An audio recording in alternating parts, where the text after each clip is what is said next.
جب اس مقام پر اللہ کی معیت خاصہ میں، اللہ کی بارگاہ میں اس مقام پر جا پہنچے، تو بتائیے یہاں اس دنیا میں اللہ کسی سے دور ہے؟ بولیے، نحن اقرب الیہ من حبل الورید، ہم تمہاری شاہ رگ سے بھی زیادہ قریب ہیں۔ تو اللہ تو ہماری شاہ رگ سے زیادہ قریب ہے، تو آقا علیہ السلام سے کتنا قریب ہوگا؟ اللہ تو ہماری شاہ رگ سے زیادہ قریب ہے، ہم سے ہماری شاہ رگ سے زیادہ قریب ہے، تو اپنے محبوب مکرم کے ساتھ اس کے قرب کا عالم کیا ہوگا، کتنا قریب ہوا۔ تو وہ رب جو آقا علیہ السلام کے ساتھ اتنا قریب ہے کہ جس کا تصور نہیں کر سکتا، تو جو ہر وقت آقا کے ساتھ ہوتا ہے، غار میں بھی تھے تو فرمایا ان اللہ معنا، اللہ ہمارے ساتھ ہے۔ غار میں بھی تھے، غار ثور میں، تو فرمایا اللہ ہمارے۔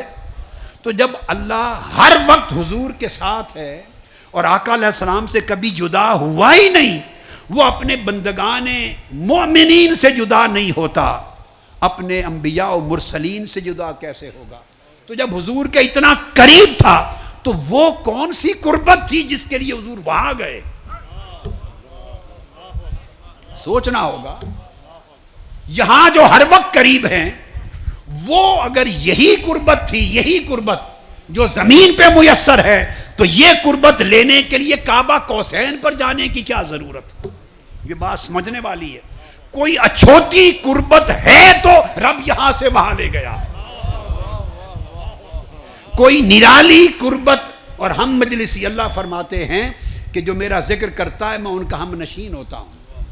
تو اللہ تو یہاں بھی اپنے ذاکروں کا، ذکر کرنے والوں اور اپنی عبادت کرنے والوں کا ہم نشین ہوتا ہے، اور پھر آقا علیہ السلام کے ساتھ اس کی ہم نشینی کا عالم کیا ہوگا؟ وہ رب جو یہاں ہم نشین ہے، وہاں کون سی ہم نشینی لینے گئے؟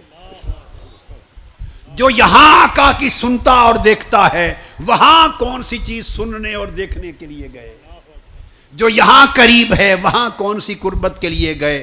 اگر سمجھیں کہ اس کا معنی یہاں کی قربتوں سے الگ نہیں ہے، تو پھر سفر معراج بیکار ہو جاتا ہے، بے معنی ہو جاتا ہے۔ اگر آپ میری بات سمجھیں، اگر جس نوعیت کی قربت معنوی، میں خاص بات کہہ رہا ہوں، قربت معنوی، معنن اللہ قریب ہے، جسمانی طور پہ تو نہیں ہے نا، جسم سے پاک ہے۔ قربت معنوی، معنوی ہم نشینی، معنوی اللہ کی ہم مجلسی، معنوی معیت، معنوی مدد، معنوی نصرت، یہ جو معنن اور روحانیتاً سب اللہ کی عنایات اس کے بندوں پر یہاں ہیں۔ اگر انہی عنایات کا معنی لینا ہے تو جبرائیل کو بھیج کے وہاں کون سی عنایات، وہاں کیا ضرورت؟ ضرورت کیا ہے؟ یہ ماننا ہوگا، اور اس کے بغیر کوئی چارہ ہی نہیں ہے کہ اگر قربت کے لیے گئے تو وہ قربت یہاں کی قربت سے کوئی جدا تھی، اس سے جدا تھی وہ قربت۔ اگر ہم نشینی کے لیے گئے تو وہ ہم نشینی اس دنیا کی ہم نشینی سے جدا تھی۔ اگر دیدار کے لیے گئے تو وہ اس دنیا کی قلبی رویت، دل کا جو دیدار کرنا، اس سے جدا تھا، اور اس کے ساتھ اس کے سامنے بیٹھ کر ہم کلام ہونے کے لیے گئے تو وہ کلام تو ہر روز قرآن کی صورت میں یہاں بھی کرتا تھا، اس ہم کلامی سے جدا تھی۔ اگر یہاں اور وہاں کو ایک جیسا بنا دینا ہے تو معراج بے مقصد ہو جاتی ہے، بے مقصد ہو جاتی ہے۔ لہذا سب کچھ جو وہاں ملا وہ تھا جو یہاں کے حصے میں نہیں ہوتا،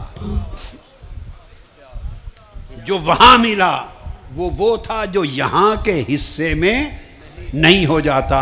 جو عنایات وہاں تھیں وہ عنایات ہیں جو یہاں نہیں، بولیے، ہو سکتی۔ اگر یہی جو معنوی عنایات کا تصور یہاں پر ہے، اگر یہی معنی لینا ہے تو معراج کا مقصد فوت ہو جاتا ہے۔ وہ اس کو تحصیل حاصل کہتے ہیں، لا حاصل ہے، کوئی مقصد نہیں رہتا۔ لہذا وہ خاص عنایات ہیں جو آقا علیہ السلام کے لیے وہاں کی خاص تھی۔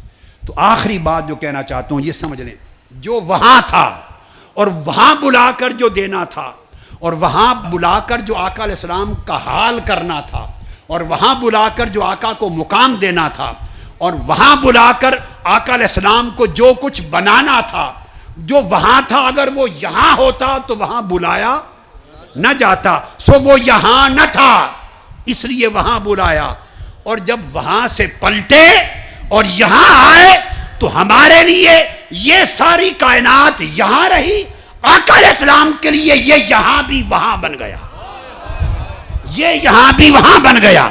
جانے سے پہلے یہ یہاں تھا اور کعبہ قوسین وہاں تھا، جب پلٹ کے آئے تو حضور جدھر جاتے وہاں ساتھ رہتا۔